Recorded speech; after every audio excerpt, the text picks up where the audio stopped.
রাজনীতির মাঠে গতকাল এক ভয়াবহ ভূমিকম্প ঘটে গেল। লন্ডনের বিলাসবহুল ফ্ল্যাটে বসে তারেক রহমান যে চিত্রনাট্য সাজিয়েছিলেন, ঢাকা রাজপথে তা দাউ দাউ করে জ্বলে পুড়ে ছাই হয়ে গেল। এতদিন ধরে বিএনপি এবং তাদের সাইবার উইং যে ভয়ের জুজু দেখে আসছিল, জামায়াত ইসলামী গতকাল এক নিমিষে সেই বেলুন ফুটো করে দিয়েছে। তারেক সাহেব বলতেন জামাত ক্ষমতায় এলে দেশ আফগানিস্তান হবে, নারীরা ঘরে বন্দী হবে। কিন্তু গতকাল বনানীর হোটেল শেরাটনে ডাক্তার শফিকুর রহমান যা করলেন তা বিএনপির রাজনীতির কফিনে শেষ পেরেক ঠুকে দিল কিনা, সেই প্রশ্নই এখন টক অফ দ্য টাউন। আজ আমরা এক্সপোজ করব সেই অজানা সত্য যা আপনাকে কেউ বলেন। জামায়াতের ইশতেহার বনাম তারেক রহমানের অজ্ঞতা, কে আসলে দেশ চালানোর যোগ্য, জানতে হলে ভিডিওটি শেষ পর্যন্ত দেখতেই হবে। রাজনীতির দাবা খেলায় গতকাল জামায়াত ইসলামী তাদের নির্বাচনী ইশতেহার ঘোষণা করেছে।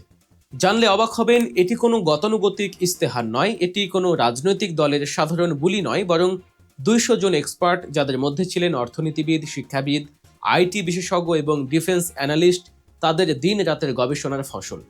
তারেক রহমান ভেবেছিলেন নারীদের ভয় দেখিয়ে জামায়াতকে ঠেকাবেন, কিন্তু জামায়াতের ইশতেহারের মাত্র একটা পয়েন্ট তারেক রহমানের দীর্ঘদিনের নারী বিদ্বেষী প্রোপাগান্ডাকে ধুয়ে মুছে সাফ করে দিয়েছে।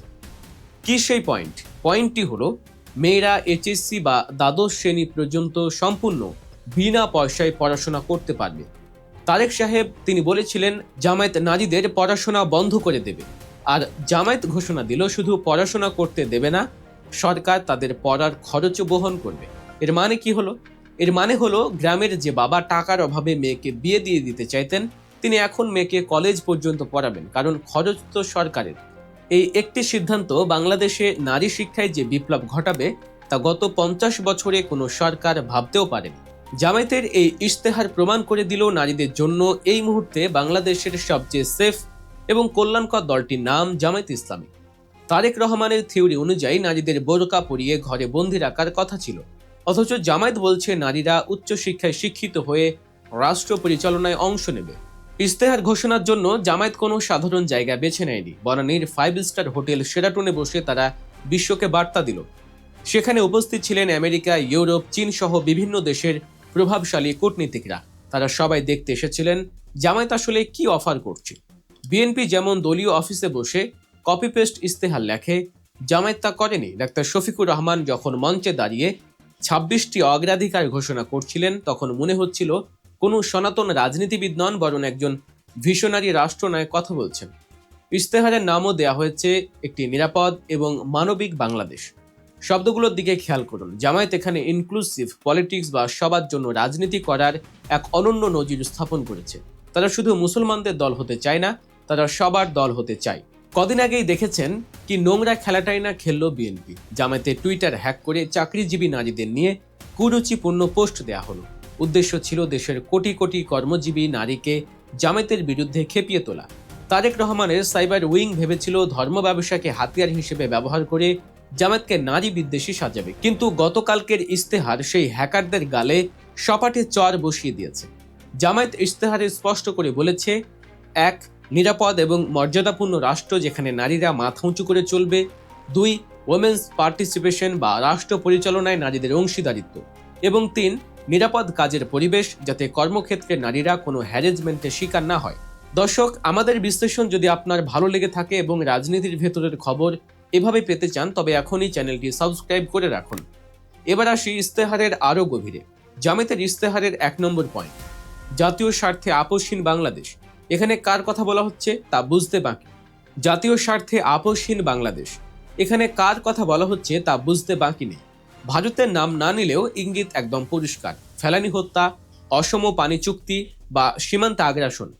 জামায়াত বলছে তারা নতজানু হবে না। সার্বভৌমত্বের প্রশ্নে তারা জিরো টলারেন্স। তারেক রহমান যেখানে ক্ষমতায় আসার জন্য প্রতিবেশী দেশের সাথে লবিং করতে ব্যস্ত, জামায়াত সেখানে মেরুদণ্ড সোজা করে আপোষহীন থাকার ঘোষণা দিচ্ছে। দ্বিতীয় অগ্রাধিকার, ইউথ ফার্স্ট বা তরুণরাই প্রথম, বেকার মুক্ত বাংলাদেশ গড়া রোডম্যাপ। জামায়াত বলছে সরকারি চাকরিতে আবেদনের জন্য কোনো টাকা লাগবে না। বেকার ছেলেদের পকেট কেটে যেখানে সরকার চলে, সেখানে জামায়াত বলছে তোমার টাকা নেই, সমস্যা নেই, মেধা তো আছে, পরীক্ষা দাও। প্রযুক্তি, ম্যানুফ্যাকচারিং আর কৃষি, এই 3 খাতে তারা বিপ্লব ঘটাতে চাইছে। এতক্ষণ আমরা জামায়াতের ইস্তেহারের গভীরতা দেখলাম, এবার একটু মুদ্রার উল্টো পিঠটা দেখি। বাংলাদেশের প্রধানমন্ত্রী হওয়ার জন্য যিনি লন্ডন থেকে উড়ে এসেছেন, সেই ভদ্রলোক নিজের দেশ সম্পর্কে কতটা জানেন? তিনি দীর্ঘদিন দেশের বাইরে ছিলেন, এটা তার দোষের কিছু না, কিন্তু তার অজ্ঞতা এখন এমন পর্যায়ে পৌঁছেছে যে মনে হচ্ছে তিনি বাংলাদেশ নয়, ভিন গ্রহের কোনো ম্যাপ নিয়ে রাজনীতি করছেন। জনগণ এখন প্রশ্ন তুলছে, এই অজ্ঞতা নিয়ে কি রাষ্ট্র পরিচালনা সম্ভব, নাকি দেশটাকেও তিনি ভুল ম্যাপে চালাবেন? তারেক রহমান না হয় বিদেশে ছিলেন, কিন্তু তার চারপাশে যারা উপদেষ্টা হিসেবে ঘুরঘুর করেন তারা কি ঘাস খান? লিডার যখন ভুল তথ্য দেন তখন তারা কি সেটা শুধরে দেন না, নাকি তোষামোদ করতে গিয়ে লিডারকে হাসির পাত্র বানাচ্ছেন? আজ আমরা তারেক রহমানের এমন 3টি ভয়ঙ্কর ভুল এক্সপোজ করব, যা শুনলে প্রাইমারি স্কুলের বাচ্চারাও হাসবে। প্রথম ভুল, তারেক রহমান গর্ব করে বলেছেন আমরা ক্ষমতায় গেলে কুমিল্লায় ইপিজেড করব। কুমিল্লায় 2000 সাল থেকেই ইপিজেড আছে, সেখানে হাজার হাজার শ্রমিক কাজ করছে, ধোঁয়া উঠছে, মাল এক্সপোর্ট হচ্ছে। যে জিনিসটা অলরেডি আছে সেটা আপনি নতুন করে করবেন, এটার মানে কি? আপনি কি জানেন না কুমিল্লা কোথায়, নাকি আপনার স্ক্রিপ্ট রাইটার আপনাকে ডোবাচ্ছে? সেটাও কিন্তু ভাববার বিষয়। এটাকে বলে চাকা আবিষ্কারের মতো বোকামি। দ্বিতীয় চমক, তিনি বলেছেন যশোরে বন্ধ হয়ে যাওয়া চিনিকল পুনরায় চালু করব। সমস্যা হলো ইতিহাসের পাতায় বা বাস্তবে যশোরে কোনোদিন কোনো চিনিকল ছিলই না, ফলে বন্ধ হওয়ারও কোনো সুযোগ নেই। যশোরে খেজুরের গুড় হয়, কিন্তু আখের চিনিকল সেখানে কোনো কালেই ছিল না। যেই কারখানার অস্তিত্বই নেই সেটা তিনি চালু করবেন কিভাবে? এটা কি আলাউদ্দিনের চেরাগ দিয়ে করবেন? তৃতীয় ভুলটি কৃষি বিষয়ক। তিনি বলেছেন ফরিদপুরের চরাঞ্চলে প্রচুর পরিমাণে সয়াবিন চাষ হয়, অথচ ফরিদপুরের চাষিদের জিজ্ঞেস করুন, তারা বলবে ভাই আমরা চরে ভুট্টা চাষ করি, বাদাম চাষ করি, সরিষা চাষ করি, পেঁয়াজ চাষ করি। সয়াবিন তো এখানে প্রধান ফসল নয়। বাংলাদেশের মাটি ও ফসল সম্পর্কে যার এতটুকু বেসিক ধারণাই নেই, তিনি কৃষকদের ভাগ্য বদলাবেন নাকি ভুট্টা খেতে গিয়ে সয়াবিন খুঁজবেন?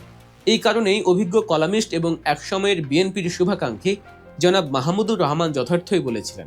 তিনি বলেছিলেন বাংলাদেশে কি হয়েছে, কি পরিবর্তন হয়েছে সেটা তারেক রহমান জানেন না। তিনি অনুরোধ করেছিলেন আগামী 5 বছর দেশে থাকুন, দেশ সম্পর্কে জানুন, তারপর ক্ষমতায় আসার স্বপ্ন দেখুন। মাহমুদুর রহমানের কথাটা তিক্ত হলেও সত্য। প্রধানমন্ত্রী তো অনেক দূরের কথা, এই অজ্ঞতা এবং ভুল তথ্য নিয়ে একটা ইউনিয়ন পরিষদ চালনা করাও সম্ভব নয়। একজন চেয়ারম্যানকেও জানতে হয় তার এলাকায় কি ফসল ফলে বা কোথায় স্কুল কলেজ আছে। তিনি কুমিল্লায় ইপিজেড আর যশোরের চিনিকল গুলিয়ে ফেলেন, তার হাতে 17 কোটি মানুষের ভাগ্য তুলে দেয়া কি নিরাপদ? পার্থক্যটা এখন দিনের আলোর মতো পরিষ্কার। একপাশে জামায়াত যারা 200 বিশেষজ্ঞ নিয়ে গবেষণা করে, মাটির কাছাকাছি থেকে ইস্তেহার বানায়, যারা জানে দেশের কোথায় কি সমস্যা। অন্য পাশে বিএনপি, যাদের নেতা লন্ডন থেকে ভুলভাল তথ্য দিয়ে স্ক্রিপ্ট পড়েন। জামায়াত যখন ভবিষ্যতের ব্লুপ্রিন্ট দিচ্ছে, বিএনপি তখন ভুল ম্যাপ দেখাচ্ছে। জনগণ এখন আর অন্ধ নয়, তারা জানে কাকে দরকার। এবার শফিক দাদু অর্থাৎ ডাক্তার শফিকুর রহমানের বসন্তের সময় এসেছে। প্রকৃতিও বলছে দেশ এখন একজন অভিজ্ঞ, জ্ঞানী এবং মাটির কাছাকাছি থাকা অভিভাবক চায়। তারেক রহমান, আপনি বরং মাহমুদুর রহমানের পরামর্শটা নিন। দেশে থাকুন, 5 বছর ঘুরুন, শিখুন, আপনার জন্য পরের বার হবে। কিন্তু 2026 সাল এটা জামায়াতের সাল, এটা ডাক্তার শফিকুর রহমানের সাল। দর্শক, আপনি কি মনে করেন তারেক রহমানের এই ভুল তথ্যগুলো কি শুধুই ভুল, নাকি দেশের সাথে তার বিচ্ছিন্নতা প্রমাণ করে? আর জামায়াতের এই আধুনিক ইস্তেহার কি পারবে বাংলাদেশকে নতুন উচ্চতায় নিয়ে যেতে? আপনার মতামত অবশ্যই কমেন্ট করে জানান। রাজনীতির এমন সব বিশ্লেষণ এবং সবশেষ খবর পেতে এখনই সাবস্ক্রাইব করুন গল্প নিউজ। বেল আইকনটি বাজিয়ে দিন। দেখা হচ্ছে পরের ভিডিওতে। ততক্ষণ পর্যন্ত ভালো থাকুন, সজাগ থাকুন। আল্লাহ হাফেজ।